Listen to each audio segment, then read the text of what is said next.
Question दिया है which of the following is aromatic by nature.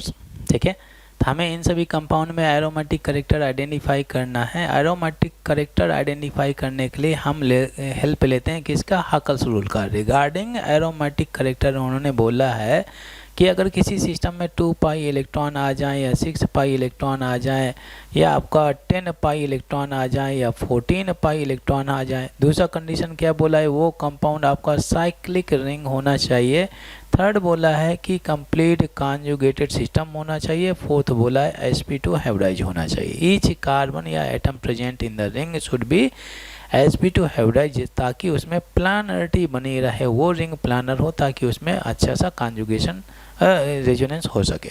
ठीक है, तो ये अगर कंडीशन अप्लाई होंगी तो वो सब्सटेंस होगा एरोमेटिक बाय नेचर। अगर एरोमेटिक है तो वहाँ पर स्टेबिलिटी क्या हो जाएगी, बहुत ही ज़्यादा सिस्टम की हो जाएगी। ठीक है, अच्छा जो फर्स्ट कंपाउंड आपका दिया हुआ है तो यहाँ पे देख सकते हैं कि ये जो लोन पेयर है, ऑक्सीजन ने के पास में कितने लोन पेयर हैं, 2 लोन पेयर है। ठीक है, अच्छा ये क्या कंप्लीट कॉन्जुगेटेड सिस्टम है। अगर आप देखें double single lone pair, double single double और आपका लोन पेयर आपका कंप्लीट कॉन्जुगेशन में डला हुआ है। ठीक है, अच्छा एक चीज़ हमेशा दिमाग में रखेंगे, ऑक्सीजन के पास में भले ही लोन पेयर है बट एक ही लोन पेयर कॉन्जुगेटेड सिस्टम का हिस्सा होगा, दूसरा नॉन प्लानर में चला जाता है तो दूसरा कॉन्जुगेटेड सिस्टम का हिस्सा नहीं माना जाता। ठीक है, तो केवल एक ही लोन पेयर कंसीडर करेंगे। तो इसमें अगर आप देखें ये 2 पाई बॉन्ड के कितने पाई इलेक्ट्रॉन हो जाएंगे, 4 पाई इलेक्ट्रॉन, और एक लोन पेयर जो आपका कॉन्जुगेटेड सिस्टम का हिस्सा कंसीडर किया गया है तो उसके 2 पाई इलेक्ट्रॉन कंसीडर करेंगे, क्योंकि पाई लोन पेयर जहाँ कहीं भी जाएगा पाई इलेक्ट्रॉन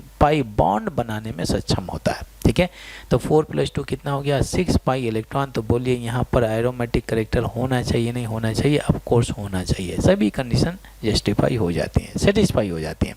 अच्छा सेकेंड वाले में अगर आप देखें तो सेकेंड वाले में क्या दिया हुआ है, यहाँ पे अगर आप देखें तो ये आपका double single then single single single डला है, तो क्या कंप्लीट कॉन्जुगेशन है, नहीं कंप्लीट कॉन्जुगेशन नहीं है, तो ये चला जाएगा नॉन एरोमेटिक करेक्टर में।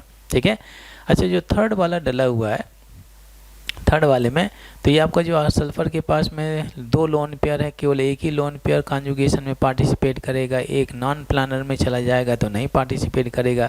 तो double single lone pair, double single lone pair, इधर भी वही सेम कंडीशन है। तो ये पूरा आपका कॉन्जुगेटेड सिस्टम है, पूरा कॉन्जुगेटेड सिस्टम है। यहाँ पर कितने नंबर आप पाई इलेक्ट्रॉन आएंगे, 2 पाई बॉन्ड है तो 4 पाई इलेक्ट्रॉन हो जाएंगे, 2 लोन पेयर हैं तो प्लस 4 पाई इलेक्ट्रॉन, हर एक लोन पेयर से 2 पाई इलेक्ट्रॉन, तो टोटल कितना हो गया 8 पाई इलेक्ट्रॉन।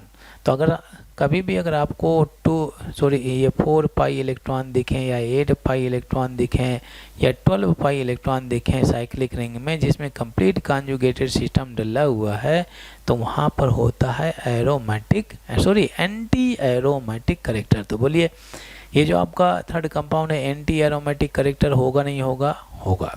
ठीक है, अच्छा फोर्थ वाले में जो डला हुआ है ये +2 चार्ज, +2 चार्ज क्या कॉन्जुगेटेड सिस्टम का हिस्सा है, of course double single +2 charge, double single +2 charge, ये हो गया।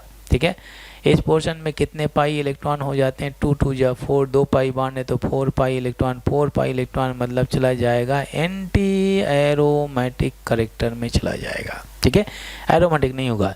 और जो फिफ्थ वाला डला है कहीं भी कॉन्जुगेशन नहीं दिख रहा है, तो कॉन्जुगेशन नहीं है तो ये नॉन एरोमेटिक करेक्टर में चला जाएगा। तो बोलिए ऑप्शन कौन सा सही होगा, आपके पास में केवल फर्स्ट ऑप्शन ही है जिसमें एरोमेटिक करेक्टर डला है। फर्स्ट ऑप्शन किस में डला, A option is the right answer.